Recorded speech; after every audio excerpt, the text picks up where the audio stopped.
Olá pessoal, sejam bem-vindos a mais um episódio do EvisaCast, nossa nova série aqui no canal da Evisa. O EvisaCast é o nosso novo ponto de encontro para discutir questões relacionadas a visitar, estudar, trabalhar e imigrar para o Canadá de uma forma leve e descontraída. Meu nome é Marilene Quintana, sou diretora operacional da Evisa Immigration e consultora regulamentada da imigração canadense. Neste episódio, estou mais uma vez com a Anne Checoli, que é a nossa consultora educacional aqui na Evisa.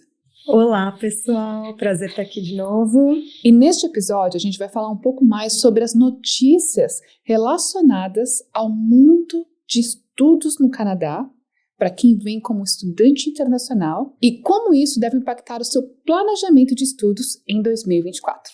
E muito mais do que isso, né? A gente vai falar também como se preparar para não ser impactado por essas mudanças. Bom, Anne, a gente tem visto aí muitas notícias no mundo de estudos no Canadá, o que não é normal, né? A gente vê que na imigração canadense tem sempre alguma coisa acontecendo, mas a parte de estudos é uma questão bem sólida, digamos assim, e agora começaram a ter várias notícias que se referem aos estudantes internacionais, né? Então, a primeira, uma notícia positiva: o Canadá reconhece, né, o valor que os estudantes internacionais trazem para a economia canadense, e assim, os números têm crescido absurdamente, né? Então, a gente tem os números, inclusive, de 2022. Confirma pra gente, Anne, quantos estudantes o Canadá recebeu em 2022? Em 2022, o Canadá recebeu 807.750 estudantes internacionais num todo, né, aqui no Canadá, ou seja, um crescimento enorme. Esses são os números de 2022, que o ano já fechou. 2023, o número aumentou também.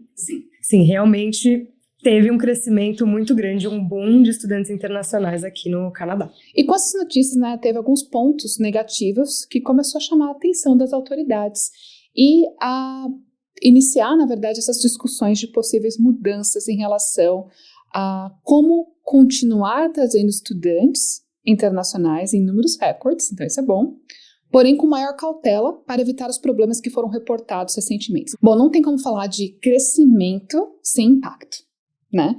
E o Canadá não construiu diversos colleges e universidades de um ano para o outro, né? Num tempo muito curto. Então, aconteceu aí uma superlotação, problemas de housing. A gente vai falar sobre isso neste vídeo, mas acho que o primeiro ponto que, se você está pensando em estudar no Canadá, o seu tempo de planejamento aumentou. Você agora tem muito menos opções disponíveis se você quer fazer um planejamento de 6 meses.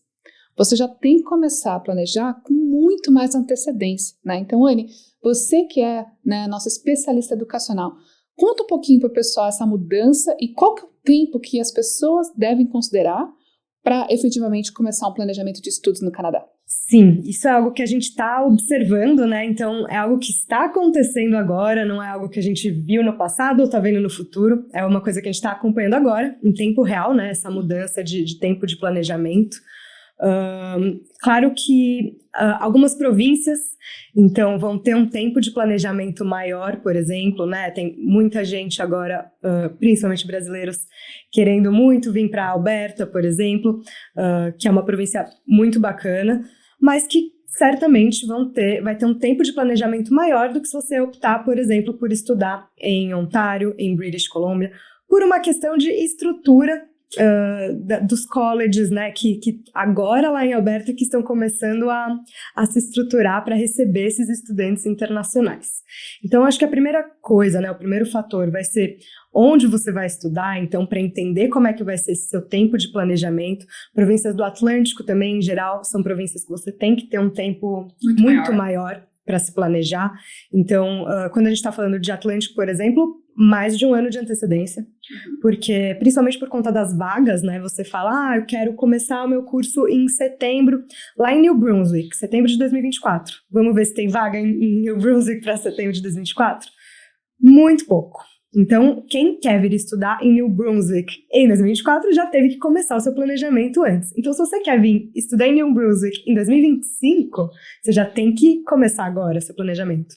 A Alberta não é tanto assim quanto as províncias do Atlântico, mas a gente também está vendo que é algo que você precisa realmente se planejar com antecedência. muitos colleges já abriram os seus intakes de setembro de 2024. Então, a gente tem que agora fazer a sua inscrição, né, com esse um pouquinho menos de um ano, né? Muita gente já fez as suas matrículas para setembro de 2024 em Alberta. E as outras províncias, né? Ontário, British Columbia, que são províncias que são mais bem estruturadas nesse sentido, que geralmente você tinha um tempo maior, você poderia ter um tempo menor para se planejar, né? Você tem um tempo maior do que Alberta e Atlântico, mas ainda assim a gente vê que agora as vagas estão acabando mais rápido. Sim, um tempo. Então, assim, você até consegue, por exemplo, no final do ano de 2023, se planejar para maio de 2024, mas já com uma limitação muito maior de vagas que a gente tinha no passado. Então, quando a gente fala de número recorde, a gente tem que ter essa sensibilidade, né? Não tem como o Canadá receber mais estudantes sem construir novos colleges e achar que tudo continua a mesma coisa, né? Então, hoje, sim, ainda é possível estudar em 2024 no Canadá, mas dependendo do curso, dependendo da escola, você vai ter maiores limitações e tem que ter plano B, plano C, plano D, para evitar perder a oportunidade de vir no tempo que você se planejou, né? Porque para muita gente isso é importante, né? Às vezes, mais importante do que o college que você vai estudar ou a província que você vai estudar é vir no tempo que você planejou que aquilo acontecesse para você, né? Mas não mais planejamento de last minute. Não mais pessoal desesperado querendo aquilo o mais rápido possível, porque realmente isso está ficando cada vez mais limitado, né? Então, esse é o primeiro ponto. Bom, quando o governo decide aumentar o número de estudantes internacionais, isso também abre oportunidade para uma série de coisas, né? Então, a gente vai falar aí de agências predatórias, né? Então, a gente teve aí nas news recentemente no contexto aí de educação que alguns estudantes internacionais entraram no Canadá com uma carta de aceitação falsa e estavam sujeitos à deportação, tá? E aí, enfim, os casos foram considerados, né, entenderam que não foi a falta do estudante ter essa carta falsa, alguns foram deportados, outros não foram deportados, mas assim, né, então o que a gente aprende com isso? Quando aumenta a demanda, aumenta o número de scams, aumenta o seu risco, né, de contratar um profissional, uma agência que é predatória, que não está visando o seu interesse, sim, apenas os interesses próprios, né? E que você pode acabar numa enroscada, numa situação difícil aí de fazer a transição. Então, eu acho que mais do que nunca, né?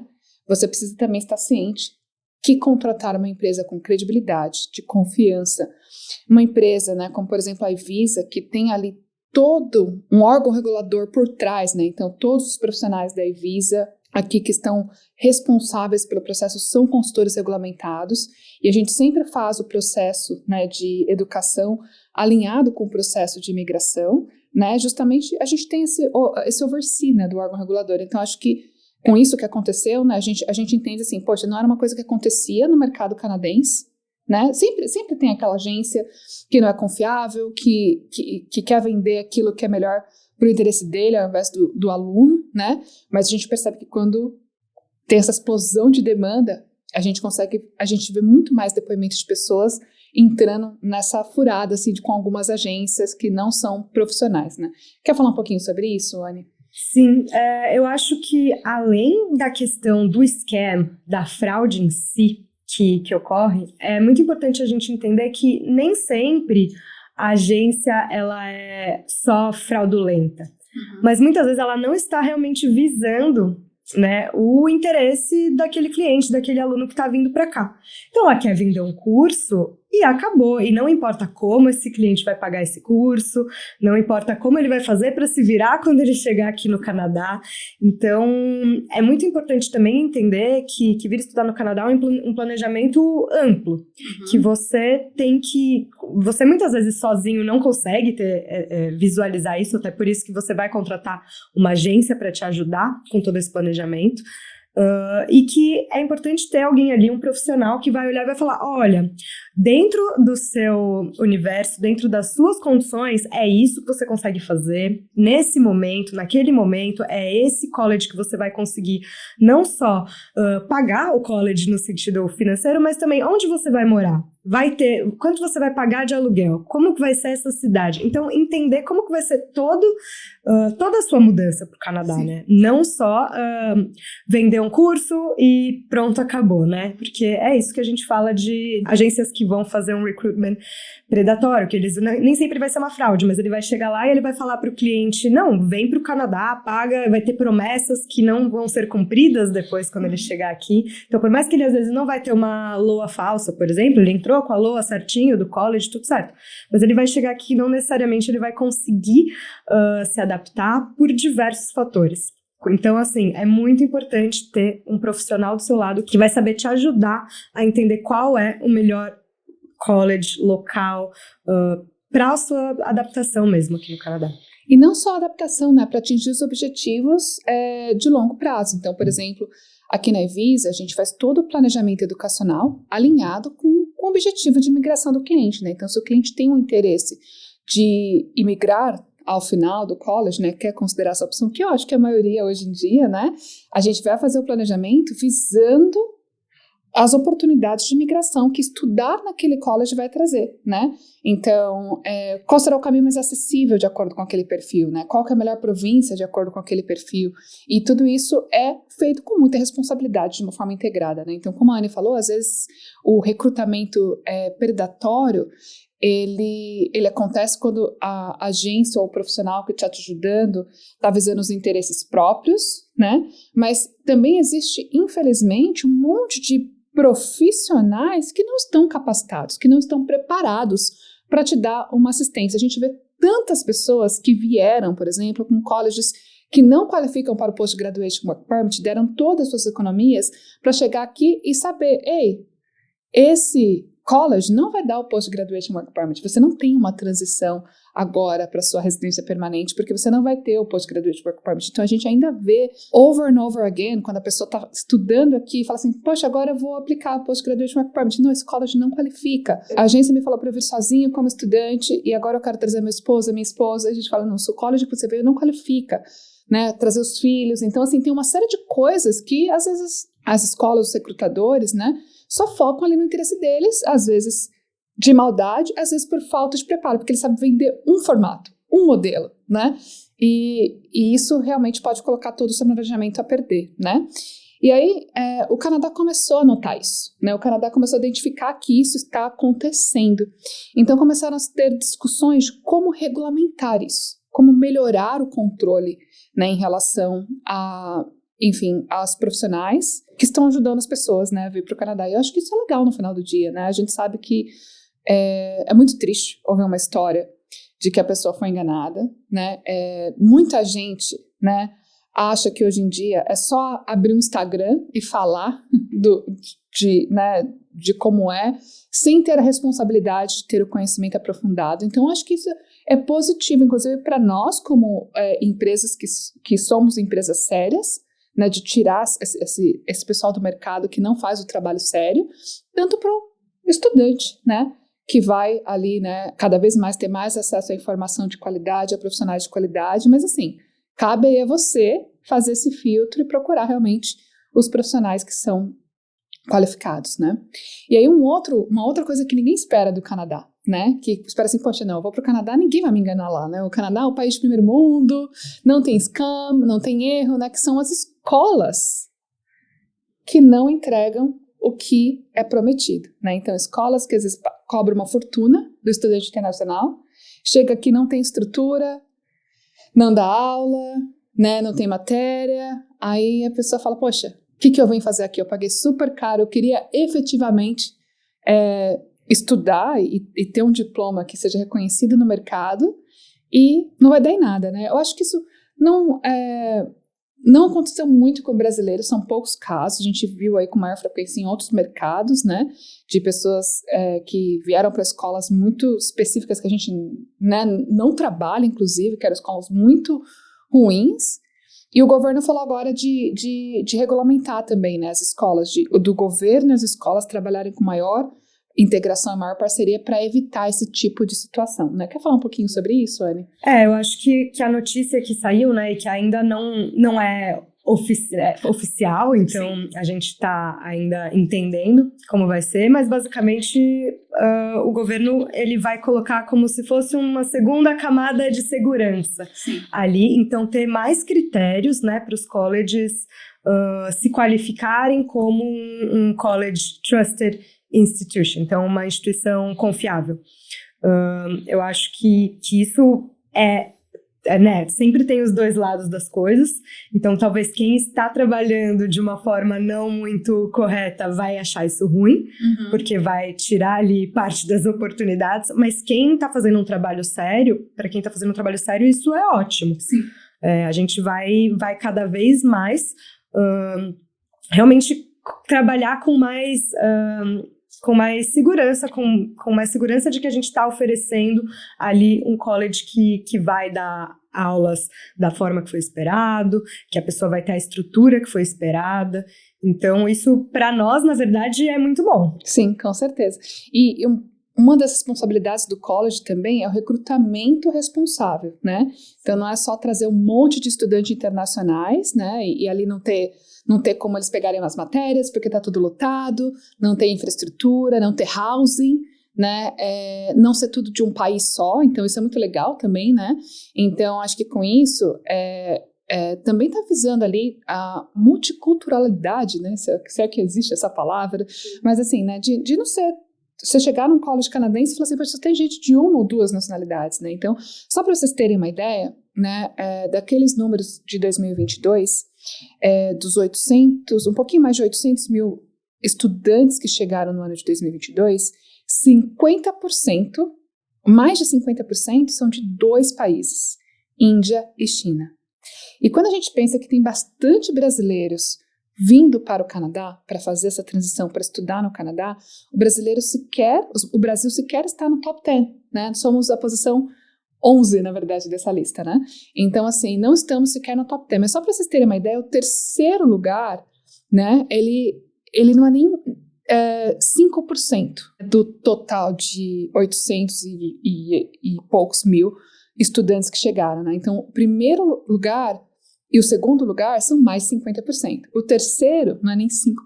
Então, é uma diferença muito gritante, né? Então, foi, inclusive, né, falado de cota, por exemplo, né, de repente ter uma cota. Tem sido discutido bastante a questão de housing, né, se vai ter aí, como que fica, né, o impacto de housing, né. Então, vamos falar um pouquinho da questão de housing, né, que eu acho que é um assunto que também preocupa as pessoas quando a gente pensa de custo de aluguel, quando a gente pensa no custo total de vir estudar no Canadá, né. Então, como vocês sabem, o custo de aluguel no Canadá não é tão barato como a gente gostaria, né? Nem para vocês que ainda vão vir, nem para a gente que já está aqui, né? Para quem está aqui há mais tempo, de repente tem um contrato ali mais antiguinho, que tem um valor legal.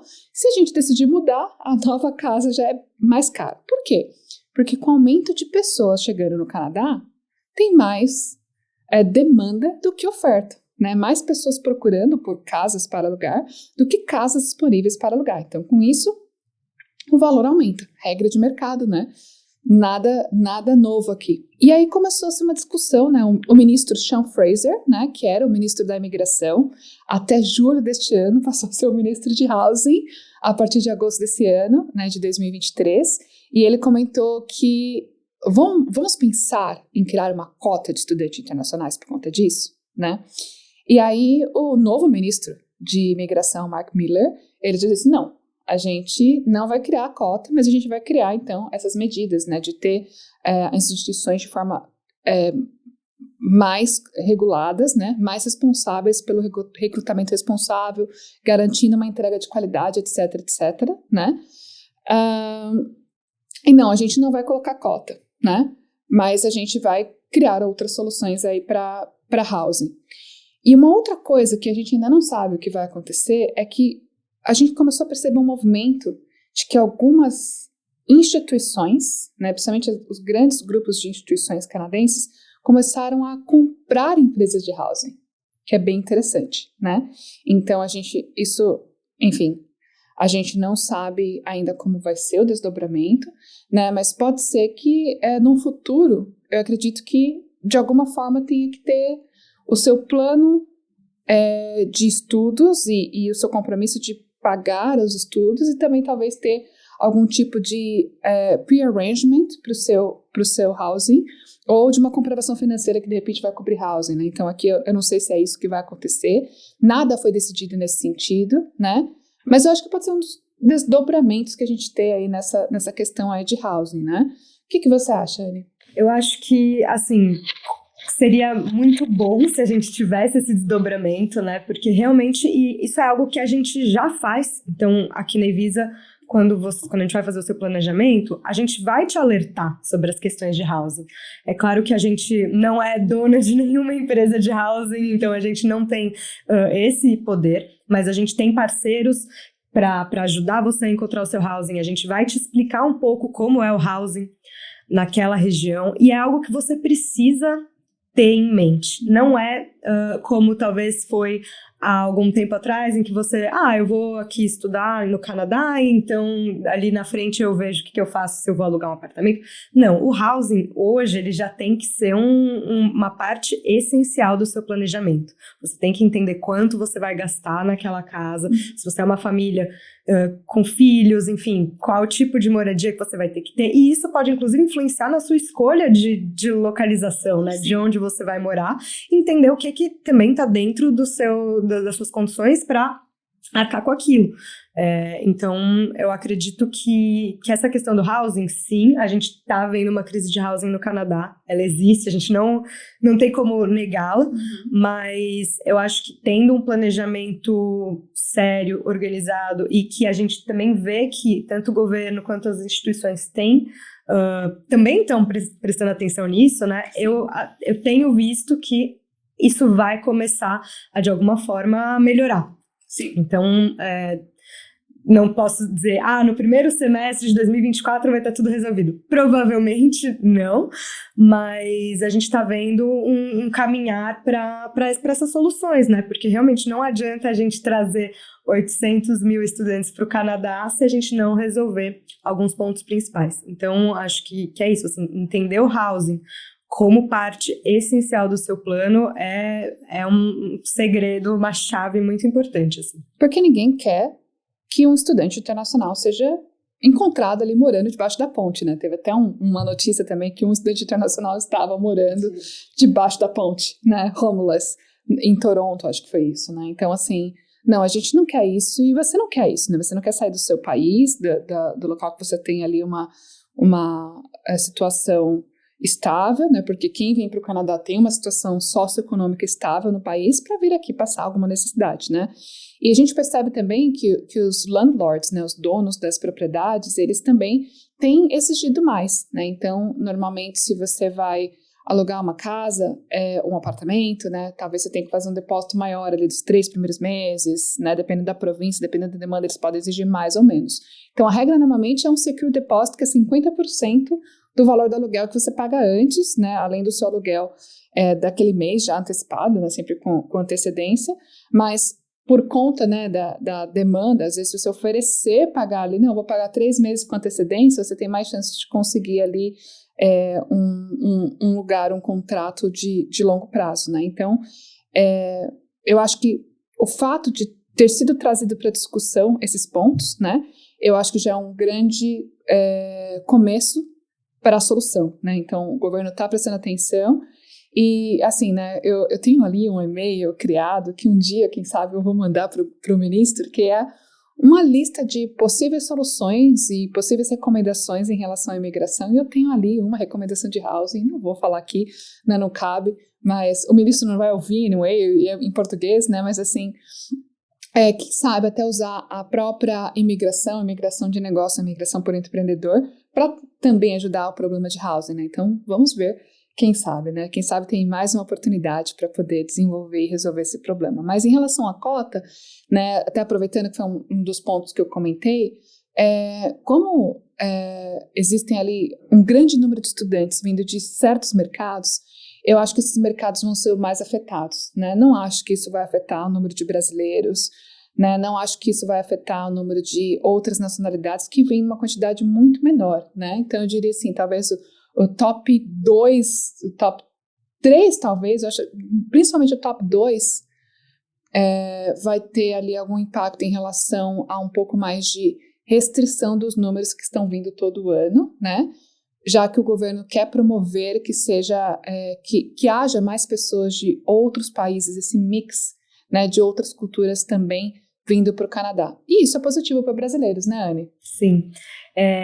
Assim, além de tudo isso, né, a gente ainda está vendo as bolsas para diversity nos colleges. Para quem não sabe, alguns colleges oferecem uma bolsa de estudos para algumas nacionalidades, exatamente para evitar que fique um mix de alunos muito só de uma nacionalidade. Eles oferecem uma bolsa de estudos para nacionalidades latino-americanas, principalmente. Uhum. Então, isso a gente ainda vai ver em 2024. Essas bolsas ainda vão estar ativas. Não são todos os colleges que oferecem, mas são oportunidades legais para você ter ali ainda um descontinho, talvez na sua tuition, baseado na sua nacionalidade. Exatamente porque os colleges, eles querem buscar mais dessas nacionalidades que não estão ali no top 1 and 2. Então, isso também ponto positivo para os brasileiros que querem vir para o Canadá, né? Além do Student Direct Stream, né, que também foi uma vantagem ali de ter o tempo de processamento acelerado, né, em termos de aplicação de visto, o que, sem sombra de dúvidas, ajuda na hora que os colleges decidem, né, quais mercados eles gostam de receber estudantes, né? O brasileiro está numa lista bem positiva em relação aos colleges e universidades canadenses, porque o brasileiro tem se mostrado ser muito sério no compromisso de vir e seguir com o plano de estudos conforme planejado, de ter um preparo, né, financeiro, de realmente não abandonar ali por questões financeiras, etc. E o Student Direct Stream, né, faz essa aplicação do visto ser um pouco mais tranquila também, né? Então, o brasileiro não precisa ter medo dessa cota, porque a gente acredita que realmente, se for estabelecida, né, que a gente não sabe se vai ser muito mais para os mercados que tem um número ali absurdo, né, que vem, que realmente é completamente fora ali da média de uma distribuição normal que a gente espera que tem em torno das nacionalidades, né. Bom, a gente falou um pouquinho aqui das práticas abusivas de agências, a gente falou de algumas escolas que não são confiáveis, e aí essas agências ou essas escolas, né, fazem todo esse recrutamento inadequado. A gente falou da crise de housing, que é uma coisa importante para você se planejar. A gente falou do tempo de planejamento, né? Eu acho que, em termos gerais, né, a gente falou de bastante coisas que são chocantes e que podem levar à reflexão de: será que ainda vale a pena estudar no Canadá? E aí eu queria dizer assim que todas essas notícias estão trazendo um amadurecimento do processo, né? Vai aumentar a regulamentação, mas se você é sério e você realmente quer estudar, e se você está procurando um college de qualidade e você quer vir preparado, porque essa é a forma certa de vir, né? De uma forma bem preparada para se estabelecer, isso só é boa notícia, né? Porque isso afeta quem, como a Anne colocou, né, que não está, enfim, preparado de forma adequada ou que está vindo para ser enganado, né? Mesmo sem intenção, ninguém tem intenção de ser enganado, mas está vindo ali, enfim, para um college que não atende, por uma agência que não orientou de forma devida, né? Então toda essa regulamentação vem para proteger, então não é necessariamente algo negativo, né? É exatamente isso, assim, a gente trouxe aqui muitas notícias que a gente pode ver como negativo, e eu acho que se você está ali acompanhando notícias do Canadá, se você é uma pessoa que já acompanha e está vendo essas notícias e vai começar a se desesperar, meu Deus, não dá mais para ir para o Canadá estudar, enfim, eu acho que a gente está aqui até para tranquilizar um pouco, porque não acho que seja o caso, assim. De novo, a gente precisa de mais estrutura, então acho que o resumo, né, de tudo a gente precisa manter um planejamento bem estruturado, talvez até mais bem estruturado do que antes, do que costumava ser. A gente precisa fazer um planejamento 360, sim, mesmo, que vai envolver tudo, para que a vinda para o Canadá seja bem sucedida. Para que você não tenha problemas quando chegar aqui. E time matters, né? Nenhuma dessas mudanças em relação a, enfim, a colocar, de repente, uma exigência de housing ou aumentar o número de comprovação financeira que você precisa apresentar para o seu visto, nenhuma dessas mudanças aconteceu ainda, né? Então, assim, o melhor amigo que você tem para não ter um maior impacto no seu planejamento é correr contra o tempo, é antecipar o seu planejamento, é começar a se mexer para fazer isso acontecer, né? Então, se você estava naquela posição, um dia, quem sabe, eu quero estudar no Canadá, ou quem sabe em 2025, ou em 2027, poxa, pensa de novo. De repente, tem essa conversa agora, começa a planejar agora, né? Então, antigamente, a gente nem poderia falar de planejamento de 2025 e 2023, porque as escolas nem tinham aberto, né? Agora a gente já começa a considerar começar o seu planejamento para 2025, porque o planejamento de 2024 ele já está planejado e já está sendo executado agora, né? Então, mais do que nunca, você precisa trazer o seu plano para o momento presente, né? Até para se antecipar enfim, evitar que qualquer mudança que aconteça em termos de exigências, etc., afetem o seu planejamento, torne o processo um pouco mais difícil para você fazer esse plano acontecer, tá? Um outro ponto que a gente não falou aqui, Anne, eu vou aproveitar também para a gente trazer para a reflexão, é a questão de como o aumento de estudantes internacionais afetam a imigração, tá? E eu acho que é super importante falar sobre isso, porque muita gente vem estudar no Canadá como uma forma de acesso para fazer a transição para a residência permanente. E mais uma vez, eu queria falar para vocês do planejamento, né? Se você planeja o seu programa de estudos, né, de uma forma já 360, como a Ana colocou, né? Já pensando o que eu vou fazer, como eu vou chegar, como eu vou pagar, e no final, como eu vou fazer a transição para a residência permanente, isso vai te dar muito mais segurança, porque tem muita gente que infelizmente só vem com um pedacinho de estudos e depois fica no depois vê, né? Então depois eu vejo como vai ser a migração, lá eu me viro, né? E com o aumento da competitividade, né, de pessoas qualificadas se graduando aqui no Canadá, a imigração se tornou mais competitiva. Então, mais do que nunca, você precisa saber quais são os pontos, né, que você pode incorporar no seu planejamento para poder melhorar as suas chances de fazer a transição para residência permanente, né? É uma província específica que tem um programa provincial, é um curso específico que tem uma facilitação, é uma área específica, né? É uma região específica, tudo isso precisa ser considerado e a grande maioria das empresas no mercado, elas somente focam na parte da educação, né? Elas não focam no planejamento 360. Isso, aqui na Evisa, a gente faz com muita responsabilidade. Então, quando você vem para a Evisa e fala, eu quero fazer um planejamento de estudos com o objetivo de imigrar para o Canadá, você pode mudar de ideia, você pode, enfim, não imigrar. Se você pensar assim, eu quero considerar essa possibilidade, é super importante ter isso em mente. Então, é mais um fator para incluir no seu planejamento, para que você não se veja numa situação em que, poxa, eu fiz todo esse investimento pensando no objetivo de fazer a transição para a residência permanente no Canadá, e agora eu estou numa situação que eu não tenho uma chance de fazer essa transição, né? E depois que você já veio para uma província errada, se graduou, se essa província não te dá um caminho, é muito mais difícil você pegar a sua malinha e mudar para outra província que vai ter esse caminho, que vai ter essa possibilidade, né? Então, por isso que é tão importante fazer esse planejamento. Claro que planejamento é o que a gente tem hoje, né? Com tudo que a gente está fazendo de leitura do mercado, etc., fazendo ali um planejamento do que vai acontecer no futuro. Se mudar as políticas de imigração, talvez ainda assim existe um risco, né? Mas isso reduz o risco, o planejamento reduz o risco, né? Então, você tem alguma coisa para comentar sobre esse ponto, Anne? A Evisa, ela tem todo esse suporte, né, completo. Então, se você é uma pessoa que planeja estudar e planeja imigrar também, A gente tem um combo que você pode fazer uma consulta de imigração, uma consulta de educação. Então você vai primeiro fazer a sua consulta de imigração, onde o consultor vai ali passar para você todas as suas oportunidades de imigração naquele momento. Então qual será a melhor província para você imigrar, quem da sua família é melhor vir estudar, quem é melhor trabalhar.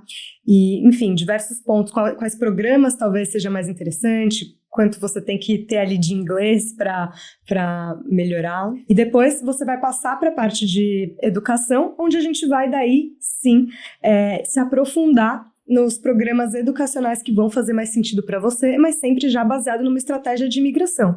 Então, a gente tem esse suporte completo, e é claro que, como a gente falou aqui, né, dentro da própria Visa, você já consegue também, além da parte de imigração e educação, ter o suporte, por exemplo, financeiro. Então, ter uma visualização ali de que os seus fundos vão te permitir fazer dentro do seu projeto naquele momento, como você precisa melhorar, talvez, alguns pontos. Você tem também o planejamento de carreira, que é algo importante. Então, ter esse planejamento 360, como a gente falou, para a parte educacional é muito importante, e dentro de Visa você encontra tudo isso. Todos esses serviços, com certeza. E a gente já criou toda essa estrutura pensando, né, o que uma pessoa que está lá no Brasil ou em qualquer lugar do mundo precisa para ser um imigrante de sucesso no Canadá, né?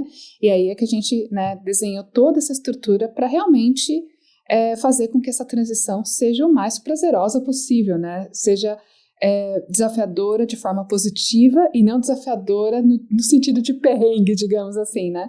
E é isso, então, enfim, né, discutimos aqui alguns pontos bem interessantes sobre as notícias que estão circulando no mundo de estudos no Canadá, né, então, algo que é bem estável e a gente não vê tantas mudanças, geralmente, né, então estamos passando por um momento de transição, que ainda não sabemos efetivamente quais serão essas mudanças, mas não vemos um grande impacto negativo, principalmente no mercado brasileiro, mas sem sombra de dúvida um ponto de atenção, vários pontos de atenção, mudanças que estão para vir.